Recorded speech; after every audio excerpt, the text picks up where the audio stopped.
when I was 14, in the summer holidays, did my first deal completely, where I let an office at 138 New Bond Street.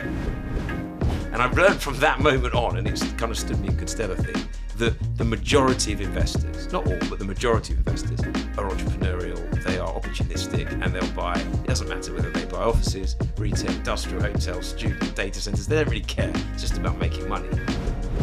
You probably have more chance of success once you've agreed a deal.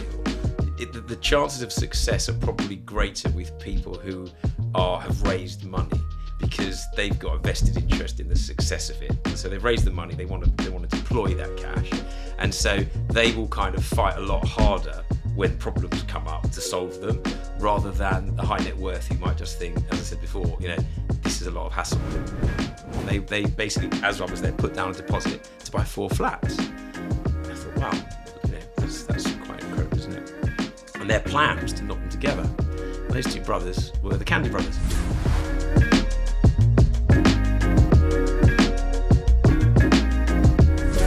Welcome to another episode of the People Property Place podcast, where we speak to the movers, shakers, innovators and leaders shaping the real estate investment management landscape. Today on the podcast, I'm joined by one of the UK's leading deal makers, Bradley Goldenberg, Managing Director of Goldenberg Real Estate. Bradley has traded over £3.5 billion worth of UK real estate across all commercial and residential sectors, and he boasts an enviable client book of global institutional investors, UK and overseas property companies, private equity houses, and both global and domestic ultra-high net worth investors. And it gives me great pleasure that he joins me on the podcast. So Bradley, welcome.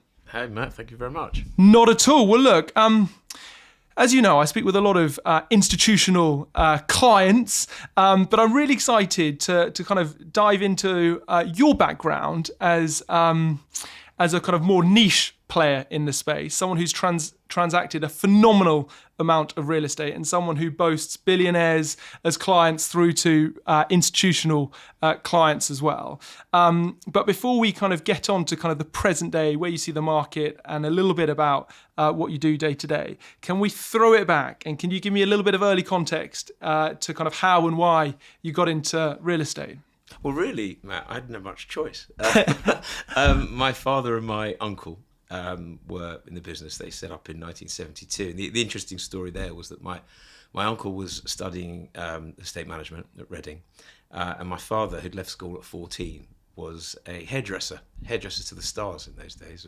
The Jane Mansfield was one of his clients, and the Lady Mayoress of Westminster, and all sorts of people. And he was doing very well, but developed a kind of reaction to some of the chemical treatments that he was using, and it basically got to the point where it wasn't possible for him to continue.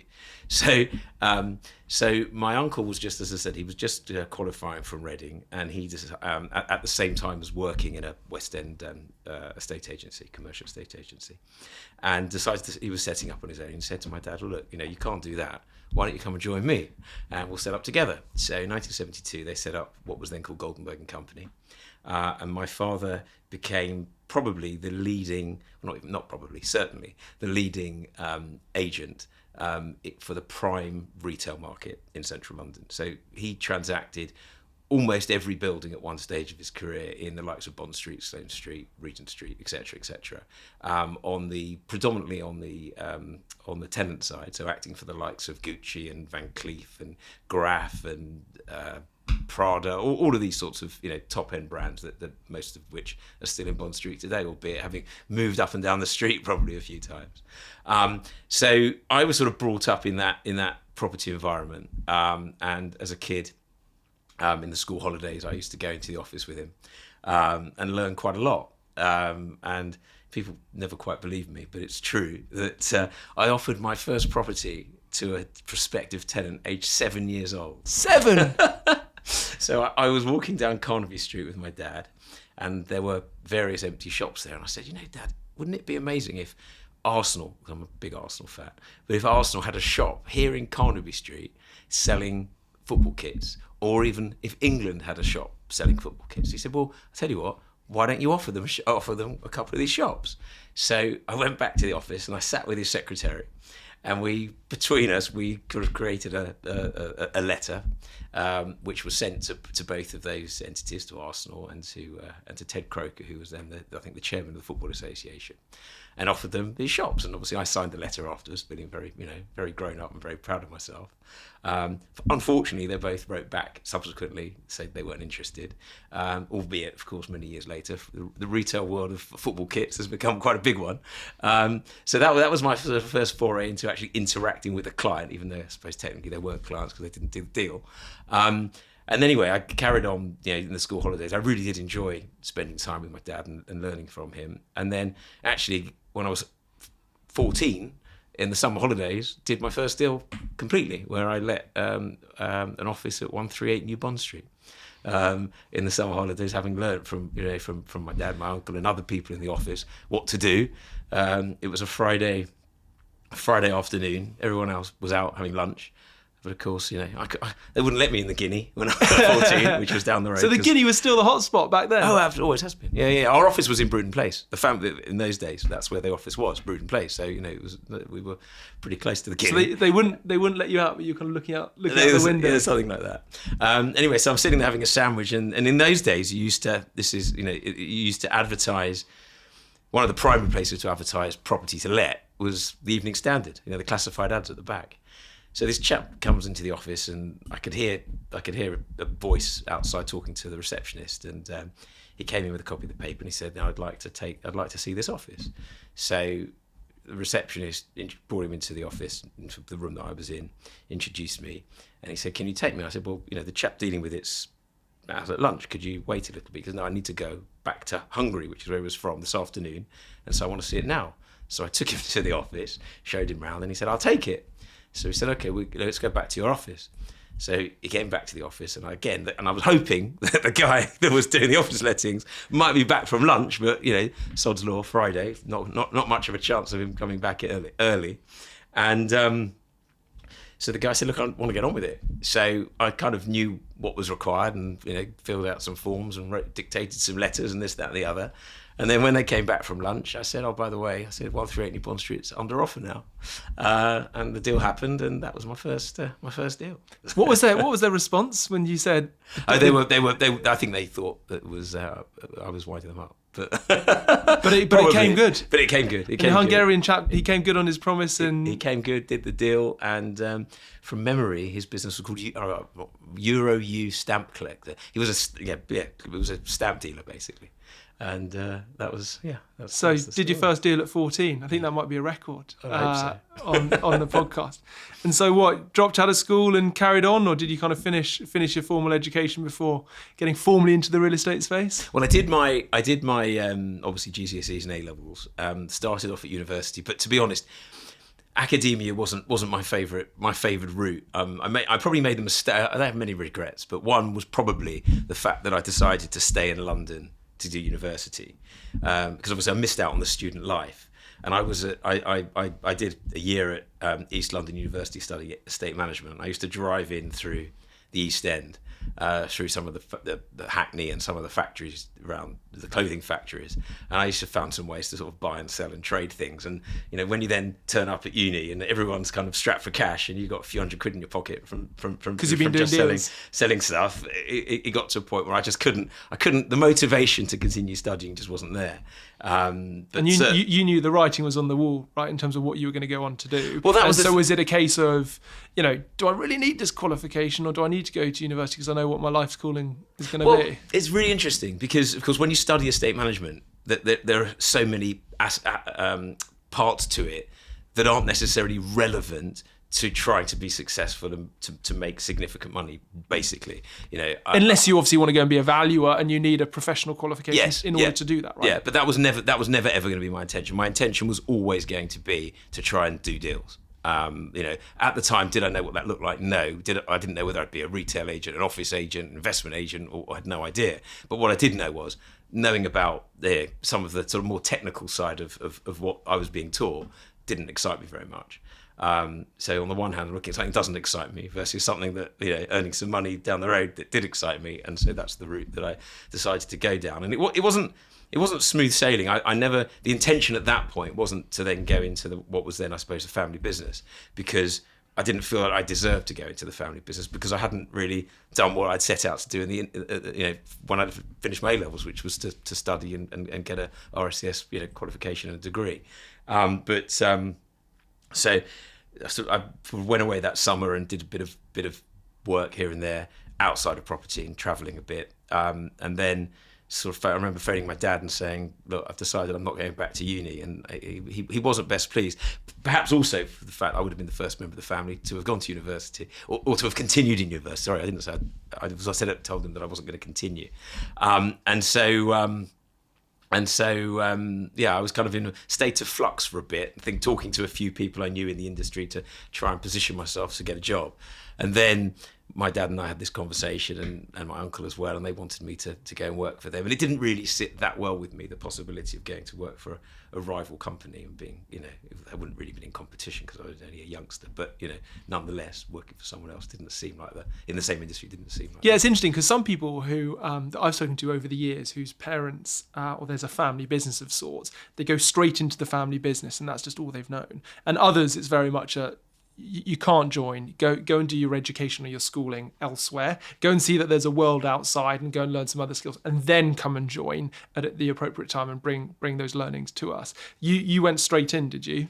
Yeah, I did, and it was interesting because I think a lot of people probably think that I suppose there are two ways it can go if you work in a family business. It can go either, you really are there at the bottom grafting like anyone else should, or for some people they go in and sort of a bit privileged. Well, I definitely had the former, not the latter, and I spent the first few years, probably longer than others may actually, just to prove the point. Yeah, probably at the sort of learning a lot. So I did a lot of.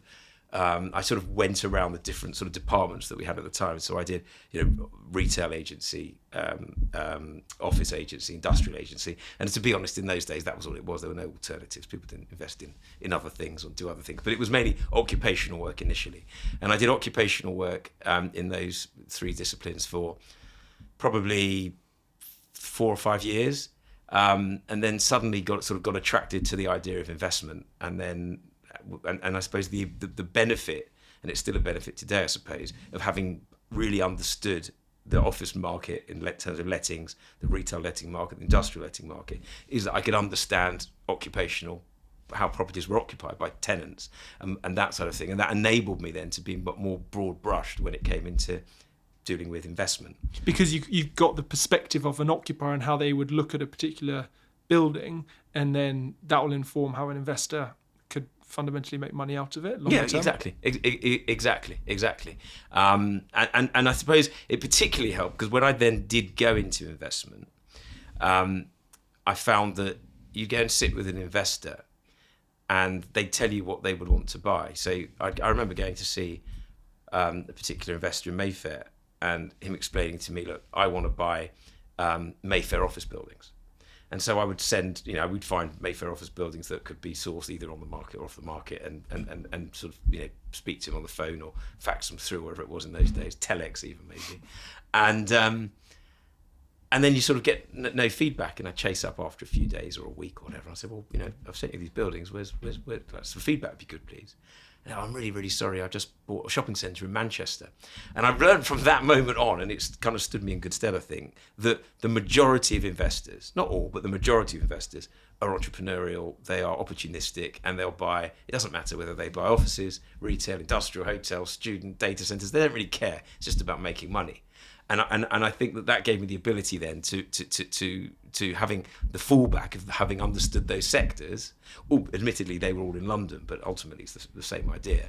That helped me enormously as I sort of navigated the path into investment. And so the business was called Goldenberg Real Estate, is that right? So originally it was called Goldenberg and Company. It was called Goldenberg and Company from 1972 into the early 90s. I'm not sure why we then rebranded to Goldenberg Real Estate, and then when my father and my uncle retired, I just basically I had the option, I suppose. At that time, the business also did very high-end residential in sort of Mayfair, Belgravia and Knightsbridge. And we had a sort of team of staff and this, that and the other. But that wasn't really I didn't really want to get sidetracked from actually doing deals to actually managing people and departments. And therefore, I kept hearing about people that, they ran businesses, but in actual fact, they'd only be like, 40% of their time, they'd actually be transacting. The rest of the time, they'd be managing people. And that wasn't my thing at all. So when they retired, whenever that was, I can't even think now,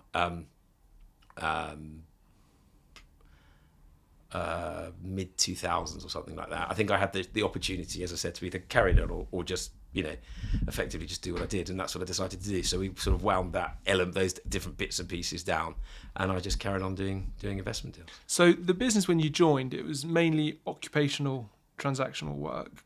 Did they have an investment arm, or did you kind of set that kind of investment arm up? No, we did have an investment arm, but it was a very, very small part of the business, and it was predominantly acting for sort of small family trusts.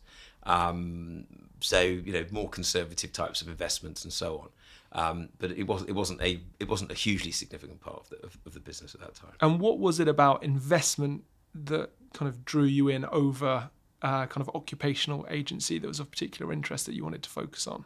I think the people. I think it's exciting. You're meeting, really interesting people. Not that the tenants weren't interesting. I was going to say, you can't. But no, really interesting people with a real entrepreneurial spirit, but also in a sector that I understood. So, for example, it's all very well, representing a retailer, but you don't really sort of understand their product intimately. You know that they sell something and they want a shop to sell it in, etc., etc. But also that once you've done that deal, unless you're acting for a big chain, which we didn't, because our retail business in those days, as I said, were shops in Bond Street and places like that. So unless you're acting for a big chain, you didn't get sort of continual work with those people. So you couldn't really create the same relationships. And if anything, my favourite part of this industry, and I'm sure everyone sits here and says the same thing, I know, are the relationships. It's incredible how you have a relationship with a client that just goes on for years and years and years, to the point that most of your clients are your friends. And you don't. I don't think you get that in occupational work, because you do a deal might take 2 or 3 months and then you're on to the next. Exactly. Whereas on the investment side, it was the opportunity to buy well, invest well on their behalf, and then find another deal that fits their criteria in terms of what they're looking to do, and just build that relationship and that repeat business over time. But also to take effectively to almost see the deal from cradle to grave to a certain degree, from buying the asset to helping them sometimes with their sort of asset management of the asset and improving the asset, to actually then ending the business plan and selling it again. And so that's quite interesting. The sort of the pathway is quite exciting, and it was then, and it remains so today. So if you cast your kind of mind back to you kind of dropping out of university, and kind of just working out what you're going to do and where you're going to apply yourself, what would you say were your kind of like core strengths that you were particularly good at that lent itself to transactional work? I think I would say probably the core strength is my ability to and the enjoyment I get in meeting people, talking to people, and so on. So I think the relationship building I enjoy. I've certainly got the ability to find a way to talk to anyone about anything. Yeah. And that's something which I think has stood me in good stead. And that gives you energy, whereas writing reports and being chained to your desk drains your energy. No, don't write reports very often. So some do. Yeah, well, I guess sometimes you have to do, but I guess now it's all done over WhatsApp, right? And you've probably built up such good relationships with people. You're like, you've got to buy this, and they're like, well, if you're telling me I'm going to buy it, I'll buy it. Tell me about kind of how you have gone about building your relationships and your book, and your kind of what is your patch as well, and what does that look like? Well, that's interesting. So my patch in terms of what geographically. So geographically, I operate all over the UK. I have had spells where I've done business abroad, but the reality is that I think it's very, very difficult to transact globally, from the perspective that everything's different in every country. So whilst I have done deals I did a particularly exciting deal in France a long time ago, but I particularly enjoyed that. But I've done deals in Germany, in France, in Belgium, in the US. But you're kind of winging it to a certain degree, if I'm honest, when you go to a market that you don't know. Because real estate is such a local market, I guess people have to know like the different streets and the kind of the story behind it, right? Well, geographically, it's very different. Although I suspect it's much easier today, clearly with technology. But understanding local property laws, they're all different. Leases are different. Rent reviews are different. Everything's different. So I can't really advise a client with the same authority on an asset outside of the UK as I can in the UK. And I think that's basically it. And I know lots of people do try to do that, but my decision was I didn't want to do that. And in those times where I was, you're travelling a lot and and missing out on the things that you're meant to be doing at home.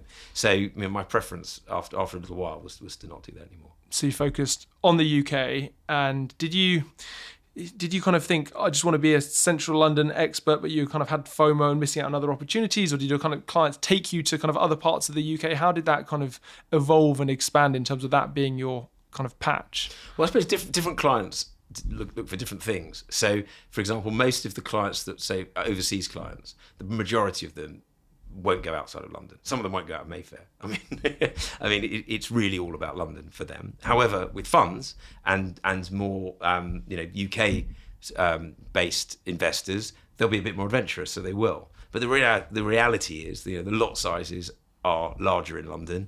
The deal volumes are larger in London. So yeah, there's absolutely a big slant towards London. But I've done business in probably all of the big cities and towns in the UK probably.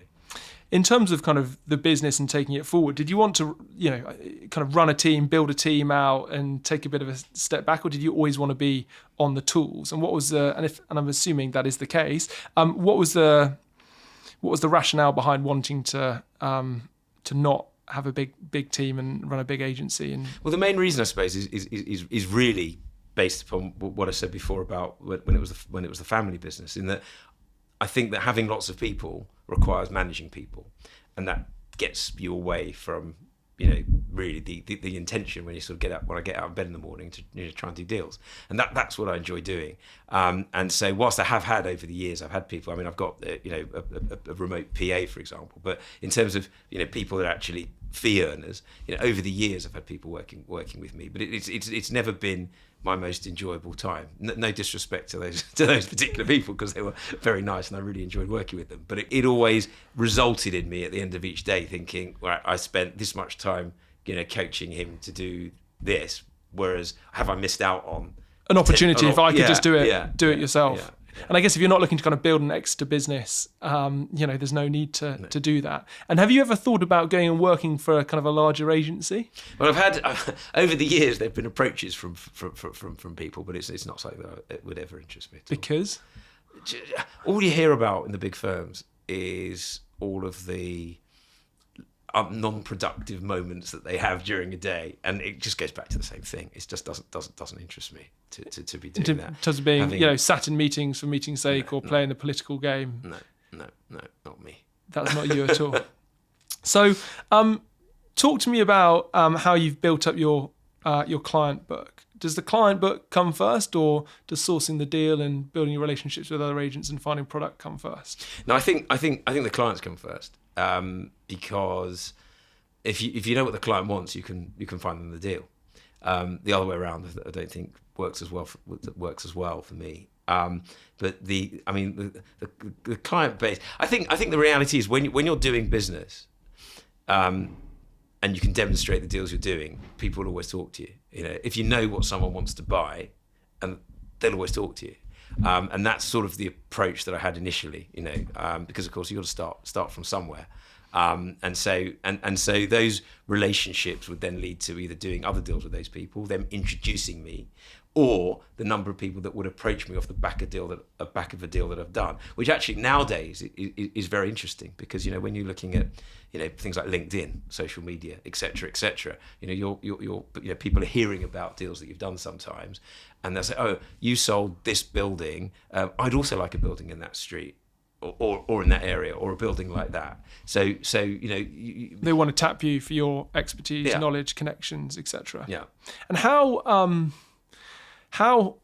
how is, from a mindset perspective, how are kind of like high net worth individuals, how do they differ in terms of their kind of thoughtfulness around a deal compared to an institution? And I guess there's lots of different types of institutions with different risk return profiles, and characters from a high net worth perspective must be quite interesting from a wealth preservation, or they're looking to kind of flip things quite quickly. Is it hard to kind of badge everyone, or are there kind of distinct traits that you can kind of marry up and match to a particular investor type? Yeah, I think most sort of high net worth investors often are looking for wealth preservation. And what do you mean by high net worth? Are we talking multi-hundreds of millions?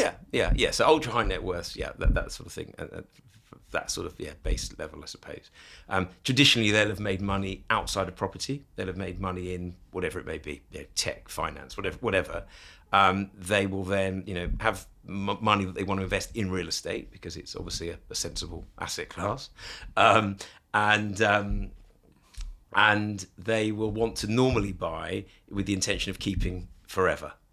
And so that's very, very different to a fund manager, for example, who is buying to, get a particular return for his investors and then, exit and look really, be proud of himself and earn a good promote or however it may be. So the overseas investors, most of my clients that are overseas investors tend to prefer, on the high net worth side, tend to prefer sort of just much more vanilla assets. So, prime central London freehold buildings let with, stuff that allows them to sleep at night rather than having to worry. Whereas, a fund manager doesn't mind that little bit of pain because that's how they make make outsized returns. Exactly. Whereas the high net worth individuals that you normally deal with, they just want to. Is it an ego play? Some of the times in terms of being able to say I own that building, or it might not be the best commercial investment, but there's a part of ego to it. But then the other part is just being able to lock that money away, sleep easy at night, know that there's a strong, safe legal system in place. It can't just be lynched or taken from them, and they can just collect their coupon on a quarterly basis, and that'll funds their jets and their yachts and their lifestyle. I suppose for some there may be an ego play, but I think as the years have progressed, that's become less so. I think that they're buying because they genuinely want to buy an asset that is safe and secure, all the things you've just said. Whereas I think not that maybe 10, 15 years ago, people used to think of it as an ego play, but I think there's a lot less of that now. I think the reality is, if you're ultra high net worth and you want to buy the best property, you're going to be buying a property that people will think you're buying it because you want the ego. But the reality is location, and people want to buy the best. Because if you're in that sort of realm where you've got, money's no object for anything, those types of people tend to buy the best of things. So whether that's the best shoes, the best car, the best boat, the best plane, it makes sense to buy the best property too. And they want the best agent representing them as well. Well, that's what I try to do. So in terms of kind of lot sizes then, what's the typical range that you kind of deal with, or is it hard to say? I don't think there is a range as such.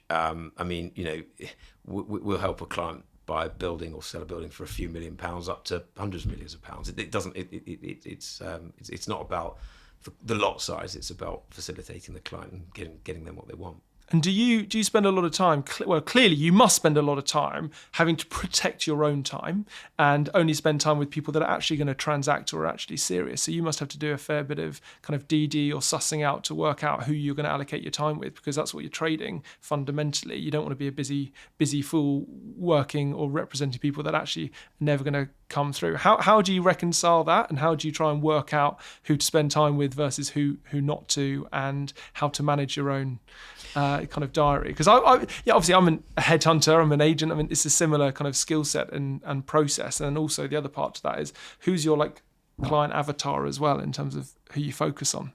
Well, I suppose the reality is nowadays it's much easier to know whether you're working with people who are actually going to transact. I think that over time, as with anything, I think you kind of get to learn and read people's body language and understand what they're saying and trying to work out what they're really saying rather than what they might be saying or what they might be thinking. And I think nowadays, obviously, with technology, it's so easy to research people and know whether people are straightforward. But at the same time, you come across do come across people who are less scrupulous, who you might not want to do business with, who maybe say they've got the money and they haven't, or they've got a bad reputation because they don't like to behave correctly in deals, or they'll pay fees, all of those sorts of things. And thankfully, as the years have progressed and the world's become more transparent, it's much easier to sort those out and to understand who to work for and who not to. I think what's interesting is, now that technology is such a big part, and again going back to things like social media and these different things, it's very it's you get a lot. I feel as though you get a lot less unscrupulous people because it's hard for them to hide anymore. You used to get that a lot. You used to get people who they just talk a good game, but you can check someone out in a minute now. It's quite easy to do that. Quick one from me. If you haven't already subscribed or followed this show on the podcast or app where you listen or watch, please do. It takes 10 seconds and helps tremendously. I've got really big plans for the People Property Place podcast, and that one small action really, really helps grow the show and the presence and enables us to keep doing what we're doing. So if you haven't already, please follow or like on the platform you watch or listen to. Thanks so much.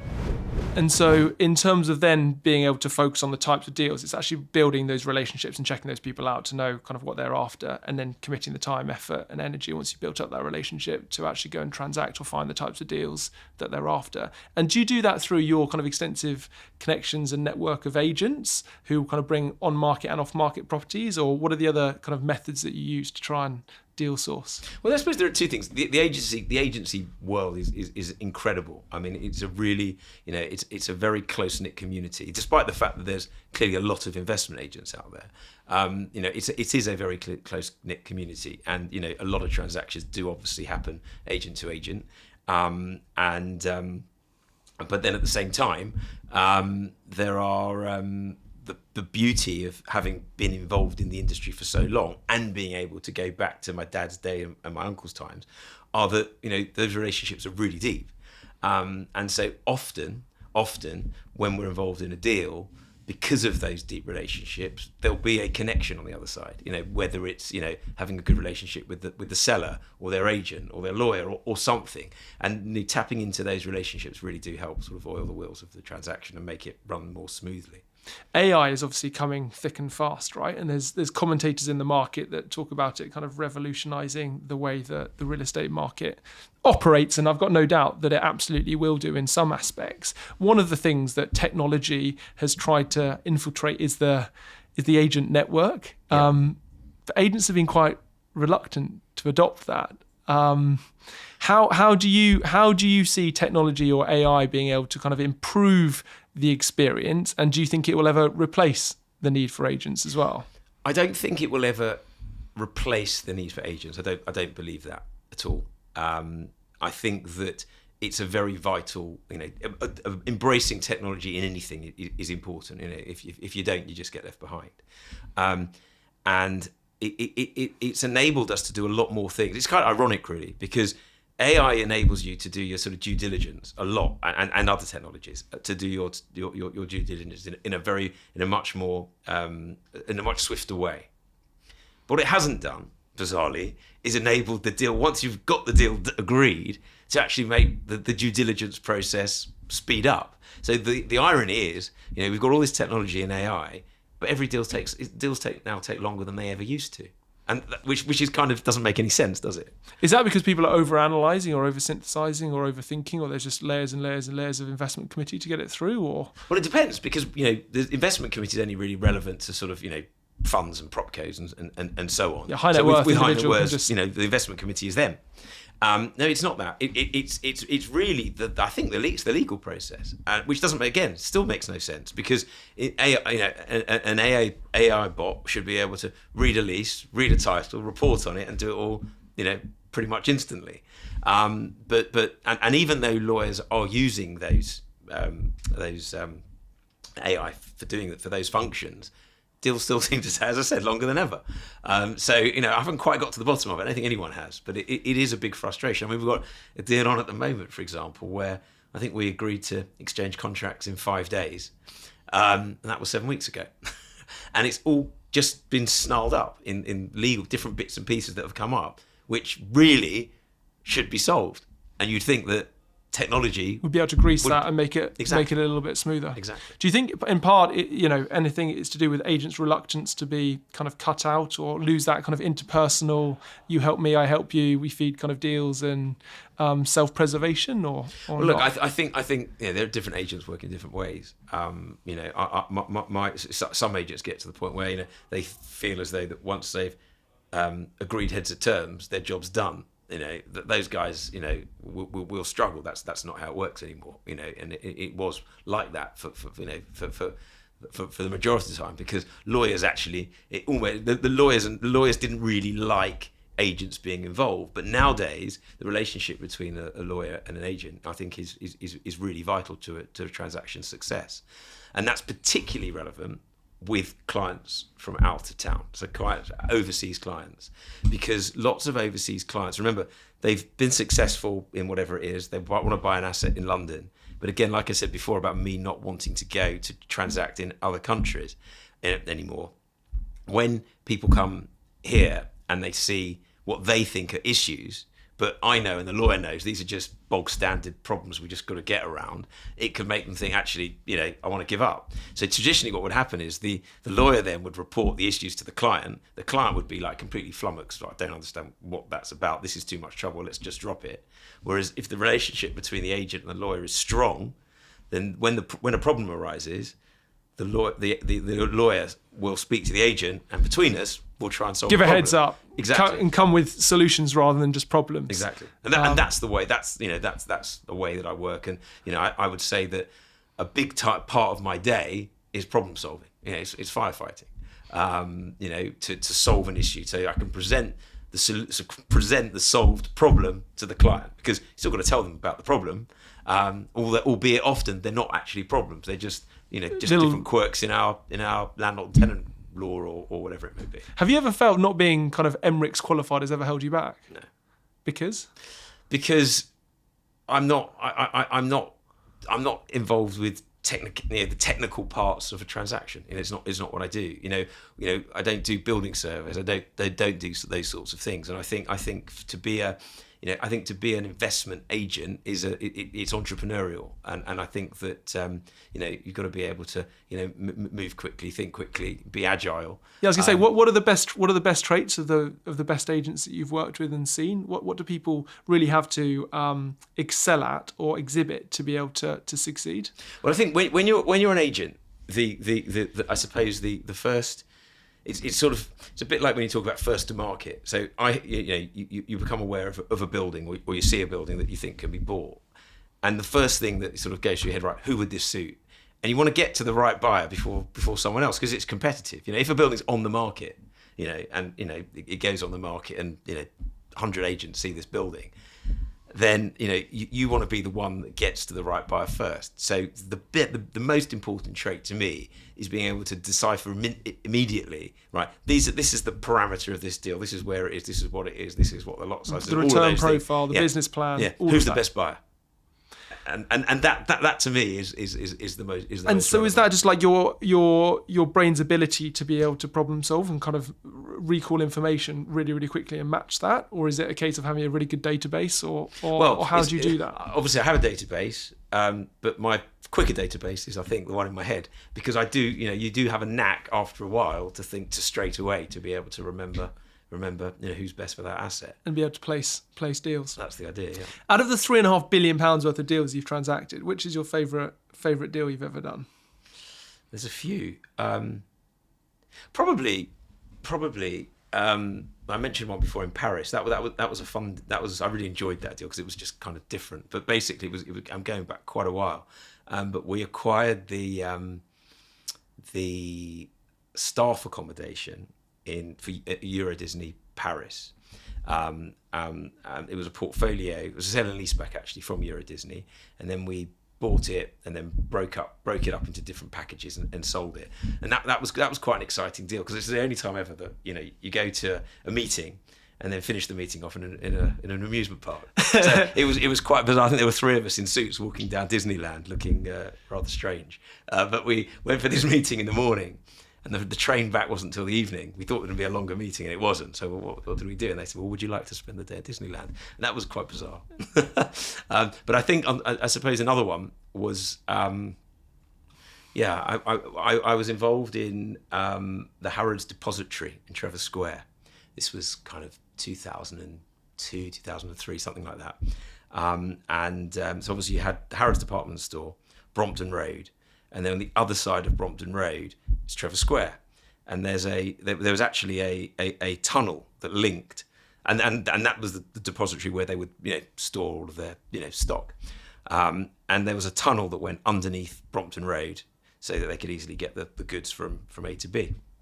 And Mohammed Al Fayed was looking to sell the depository, and it was a complicated deal because he wanted to keep the basements to still service the store, but wanted to sell the rest of the building above. And so I had a client at the time who was really great developer, and he ran the investment arm of a Middle Eastern investment bank, so the property arm of a Middle Eastern investment bank, and he was a super bright guy. And I looked at this deal and I thought, and this wasn't on the market, and I thought, this is perfect for him. This could be the greatest block, residential apartment block in London.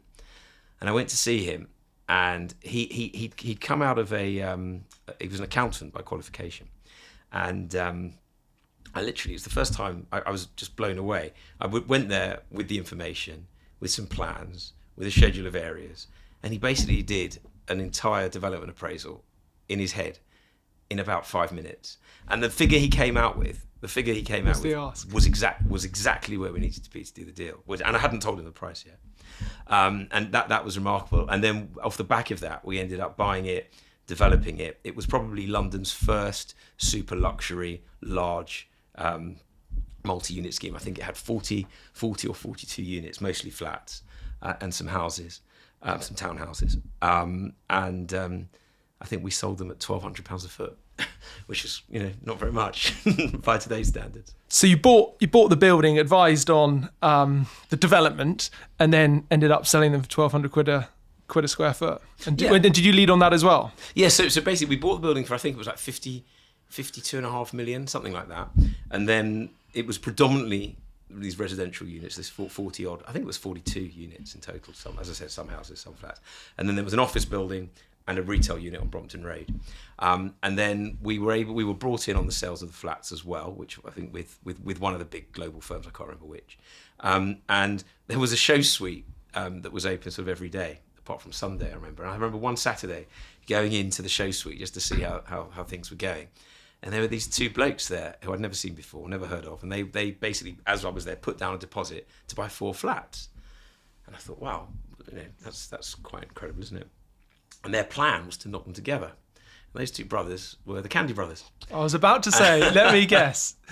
And I think that was presumably very early in their career, and look what wonderful things they did after that. So it was quite nice to, I suppose, to a certain degree, to be part of their early journey. Anyway. And they came good. Yeah, they came. So good. they bought those 4. They bought them. They knocked 4 into 2 and created, from memory, 2 duplexes. And then doubled their money, and I'm sure off they went. I'm sure they did. One Hyde Park came a few years later, no doubt. You must be full of kind of interesting stories or kind of deals or situations that you found yourself in. Can you elaborate and give me a few further kind of anecdotes or? Well, I remember one time I'd gone under offer to buy a building in the West End. It was an office building in the West End for a client who I'd done a lot of business with and was always incredibly reliable. And he had a joint venture partner, and we agreed to buy the building from one of the institutions, and it was off market. And he said, look, I just need my partner to come along, but don't worry, he only ever agrees with everything I say. So I thought, well, okay, limited risk there then. So the guy, a Middle Eastern guy, and he turned up and he parked his Ferrari on the double yellow line outside the building, came inside, I think looked at 1 floor and said, no, I don't like it. And I was like, gobsmacked. I've agreed this deal off market. We were all in. We'd agreed heads of terms, everything. This was meant to be a rubber stamp. And he decided he didn't want to do it. So I phoned up the client. I said, look, do me a favour. Please don't tell your solicitor yet. I've got someone else that will buy it. You've kind of let me down. Now you're going to pay me back. Basically was the kind of theme of the conversation. And he was like, no, that's fine. I want you to earn your fee and buy the building. So there was someone else I knew who also liked that particular street in that sort of area. Or I knew of. I didn't actually know him, but I knew of him. And I phoned him up and I said, look, we don't know each other, but this is the story. Would you be interested in this building? And he said, yeah. He said, I'll come down to see it. I can come down to see it tomorrow. So I said, fine. So I'd arranged to meet him the next day. And then I was meeting him, I think, in the afternoon. Then the following morning, I met with first meeting with a quite a well-known investor in London. And it turned out, unbeknown to me at the time, that he actually owned several buildings in the street. So he said, look, I know that building really well. I want to buy it. And I said, well, if you want to buy it, the simplest thing to do, because the seller doesn't know that the first guy's pulled out, is literally take over his position, take over his contract. He'll let you in. You'll cover the legal fees, so he won't be out of pocket. He'll be happy. He said, okay. He said, let's go and see it now, and I want to buy it. So I thought, this is a bit of a problem because I've got the other guy coming down in the afternoon, and the other guy, he liked it, but he wasn't majorly as gung-ho as this guy. But the issue was, if I didn't transact, the building would go on the market, and then there'd be a load of competition. Which means that, in terms of you, from a personal perspective, getting your fee much less likely. Well, probably, but who knows? But also reputational damage from your perspective as well. You just wanted to protect it. It's never. Funnily enough, when you're an agent, even I often say to people, an agent's only as good as his client. Because you don't the agent's not the one writing the check, the agent's not the one buying it, but buying the property. So but bizarrely in the marketplace, when a deal doesn't happen for some reason, the agent seems to get just as much blame as the investor that pulls out. So you don't want abortive deals are no good for anyone.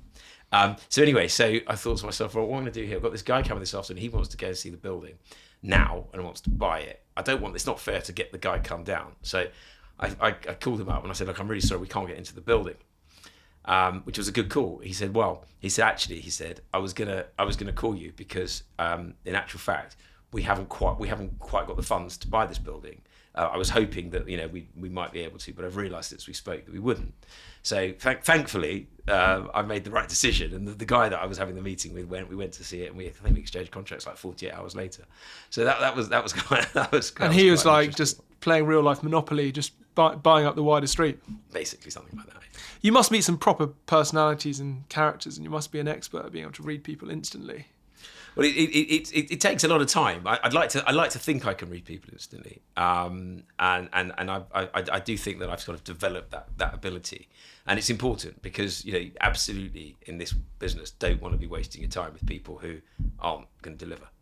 How or do you have a preference from dealing with kind of USPE to UK pension funds to billionaire high net worth? Is there a kind of a type of investor that you particularly like working with, or do you just like the variety and the kind of are you kind of eternally kind of curious about different types of deals and structures of deals? And we touched on earlier the kind of investable universe was office, retail, industrial, and obviously it's exploded and it's much more expansive than that now. Do you have a preference or not really? I wouldn't say I have a preference. I think that the reality is you probably have more chance of success once you've agreed a deal. The chances of success are probably greater with people who have raised money because they've got a vested interest in the success of it, and so they've raised the money. They want to deploy that cash, and so they will kind of fight a lot harder when problems come up to solve them, rather than the high net worth who might just think, as I said before, this is a lot of hassle. But having said that, I do prefer dealing with the entrepreneurial guys and the high net worths because they're just fascinating. You're not just talking to them as property investors; they are, business people who have, been successful in other areas. Whereas when you're talking to property people, you're just talking to property people. That's what they know. And so. But having said that, there are some great characters in the business. And as I said earlier, the personalities and the relationships are really the most important thing. Have you got any stories about kind of international capital coming into the UK and trying to convince the kind of vendor that this international party, that they might not be known, is legit and they are actually going to transact, and you're kind of in this state of trying to convince people, even though you don't know yourself if they are? Or have you found yourself in a position like that before? Well, in actual fact, I was introduced around about 2018, I think it was. A client of mine called me up from Singapore. And he said to me, he wanted to introduce me to a friend of his who had a desire to build a large UK portfolio. And the ultimate intention was to create the first Singaporean REIT that was dedicated solely to UK real estate. And it was most really fortuitous, because I'm not exaggerating here. I think about half an hour before this phone call, I'd had an email come through from CBRE, who were marketing a portfolio called the Hay Hill portfolio. And the Hay Hill portfolio comprised 98 assets all around the UK, owned by what was then called Telereal Trillium, and who had done effectively a sale and leaseback with the government some years before. And the portfolio was 98 assets, all let to the Department for Work and Pensions, all around the country. And it seemed like the perfect opportunity for these guys. So I really, couldn't believe the timing. So I said to him, actually, I've got the perfect opportunity, and this is the bare bones of it. Let's set up a call, introduce me to these guys. So he did, and we had a call, I think, the next morning, early in the morning, and sort of talked. We sort of, just sort of danced around who they were, who I was, and all that usual stuff. And then they told me what they wanted to do, and I talked them through the portfolio, and they said, look, we really like this. So I said, okay, so tell me about your UK experience and what else you've done here. And they said, we've never bought a property in the UK before.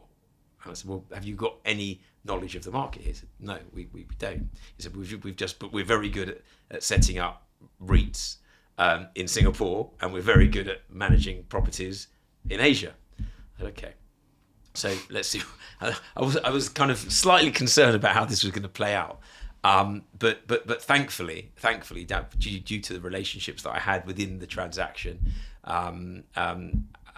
we were able to get effectively to the front of the queue, able to convince the seller that I was doing more than just broking the deal. We got to a point where I said, look, this is a live situation. There's a lot of moving parts. It's not just about understanding the assets. You've got to think about structuring. You've got to think about how you're going to finance it. You've got to think about your lawyers. They didn't even have a lawyer. I mean, it was really okay. Starting but something told me that they were legitimate, even though they're telling me a story. Lots of people come to the UK market, they tell you a story, and you don't often know how legitimate the story is, or how, if there's a little bit of poetic license, but my feeling was straight away, these guys are really serious, and I think that they sound determined and focused, and they want to do this.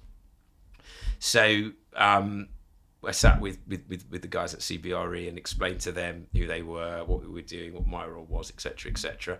And then they had sort of first round bids, and we got through that, and then second round bids. I mean, maybe they didn't have any other bids. Yeah, but it's a government-led portfolio, right?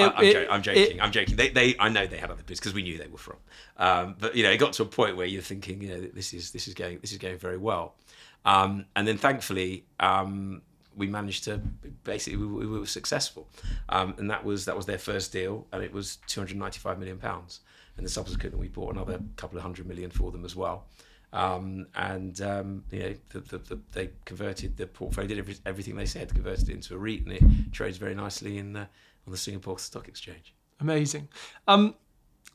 Accountancy firms, the big four, there's that saying that you're not going to get fired for kind of instructing one of the big four when it comes to kind of a big project. Have you ever felt, as a kind of a small niche agent, have you ever felt that you've missed out on opportunities because you're not a global name, and it's a safer bet to go with a household name?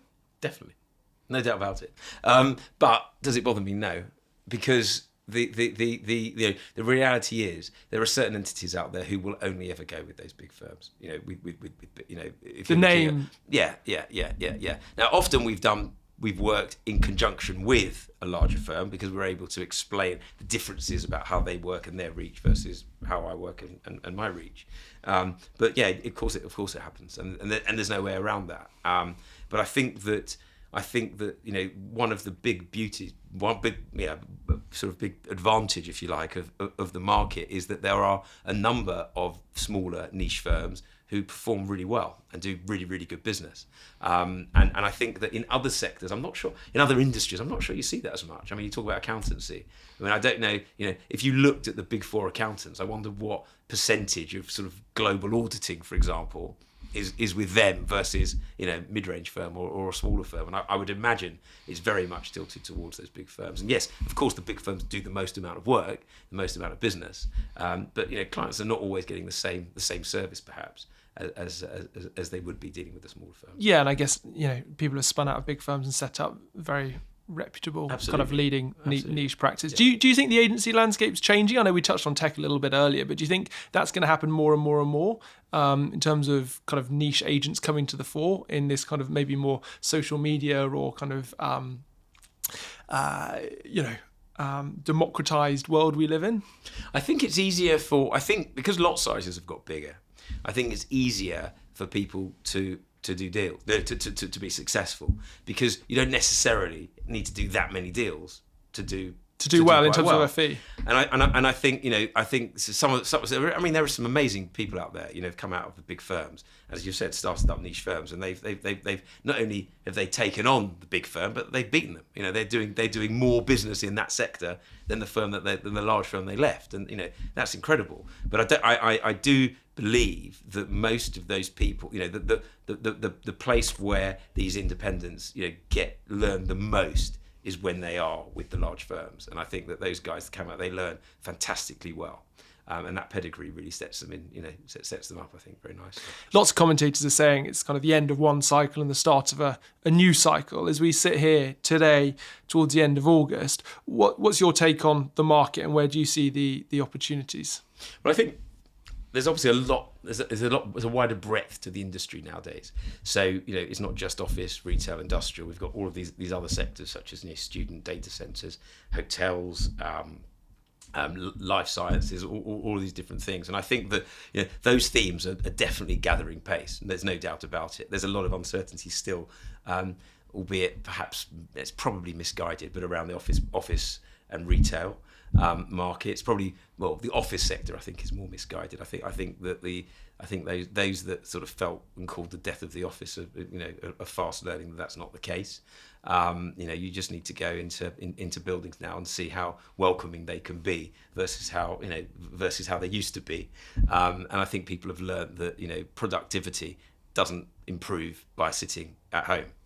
And so, I think that's important. So I think we're starting to see, we're definitely starting to see much more interest again in offices. Have you, as well as being an agent and a broker within the real estate space, have you ever forayed into kind of ownership yourself and, I guess using the fees to kind of invest in real estate that you know so well, and taking kind of I guess it's not passive, but taking kind of income to supplement the kind of the more up and down investment fee revenue that you work across? Yeah, sometimes there are opportunities that sort of present themselves that are too good not to have a go at. So yeah, there are instances like that. But I mean, one thing we'd never do is look at something that would otherwise suit a client, because one can't be in competition with one's clients. Makes complete sense. Otherwise, you'd be doing yourself out of work. Outside of work, talk to me about the ACE project and why you set that up. What is it, and why did you set it up? So the ACE project is a community interest company which I set up it came about during COVID, actually, when my son we were talking. It was around the time that Marcus Rashford started campaigning for food and things at school dinners. And support for children that couldn't afford them, families who couldn't afford them. And my son said to me, Dad, it's really interesting. We've got, Marcus Rashford is doing this. But, we see lots of kids looking up to footballers, but most of them aren't role models. Most of them, they're not at all, they're not people that you want your kids to become, in many not all footballers, but in many circumstances, you're seeing lots of bling and all the rest of it. And kids have got to a point off the back of that where they think success is instant. And the reality is there's no such thing as really instant gratification. And he said, it would be really good if sports people could show youngsters that the path to success often has a lot of bumps on the way. And that coincided with a post that I saw. It's bizarre how things kind of come together. But there was a post I read on LinkedIn that day by a chap called Les Rowe.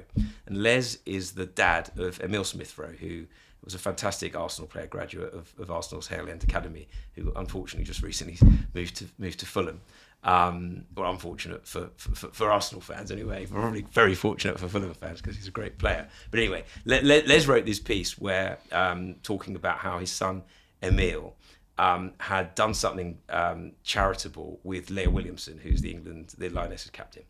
And I thought, wow, it's really impressive that they've done this, and he's talking about it. So I just sort of sent a cold LinkedIn message to Les, and he came back to me and we got talking, and ultimately that formed the birth of the ACE project. And the premise really of what we do is we're creating what we call resilience videos. So we've had different sports stars, not necessarily big names, but people who are sort of up and coming in sport in various different ways, be it a Paralympian's done one for us, a boxer, and so on. And we create these videos that then go into sort of settings with young people. So be it kids in school or in youth clubs or whatever it may be, just basically to help educate them that life is tough. Life is tough, and it's not 0 to 100 in a straight line. Yeah. Well, look, Bradley, you've had a fascinating career. You've done some phenomenal deals, and I know you've got an insatiable appetite, so I can't ever see you slowing down or stopping. The question as we draw this to a close is, if I gave you £500 million worth of capital, who are the people, what property, and which place would you look to deploy that capital? Well, a lot of money, 500 million. But I think there are three areas that I would probably feel safest in, and I think they are, I suppose, as follows. I'm a big proponent of single-family housing. I think that the way that the residential market's evolving, and we're kind of almost veering towards being a nation of tenants rather than a nation of homeowners. The obvious that we're seeing a lot of in the built to the BTR space and so on. But of course, the next evolution of that, I mean, obviously people are doing it, but not in the way that I would anticipate. But the big evolution of that is once people move out of their flat, they normally move out of a flat because they want to maybe have a family or whatever, and they move to houses. And I think that if people are now in the world whereby they're never going to own, and a lot of people, unfortunately, are going to have to give up the chance of ever owning a property. So I think I'll definitely deploy a chunk of that cash into single-family home estates, probably. I've got this sort of vision of single-family home estates with amenities and so on and so forth. So that's one area. Social infrastructure, I think, is safe and secure. When I talk about social infrastructure, I mean things like schools and medical facilities. Yeah. I think that's very safe because people always need education and they'll always need doctors. So those sort of investments I think are very safe and secure. And then finally, it would have to be super prime assets in the likes of Bond Street and so on, because my belief is they'll always be there, and they'll always be liquid because there'll always be wealthy people that will want to buy them if you ever need to sell them. So you've got a nice portfolio there across the risk-return profile and diversified. Well, look, I'm excited to see what you go on to do over the next 10 years and take advantage of this next real estate cycle. So thank you so much for joining me today. Thank you very much. Thanks for listening to this week's episode of the People Property Place podcast. If you found it insightful, feel free to share it with a friend or colleague. Give us a rating, like, or comment. It helps tremendously. It'd be great to hear from you on LinkedIn. I'm super open-minded to recommendations of guests that we should have on the show or areas of the market we should explore further. So do drop me a message. The People Property Place podcast is powered by Rockborn. The team recruit leadership and future leadership hires for real estate owners, funds, investors, and developers. So if you're looking to hire top talent for your business, head over to the website www.rockborn.com, where you'll be able to find a wealth of information, or feel free to drop me a message on LinkedIn. Have a great day wherever you are, and I look forward to catching you next time.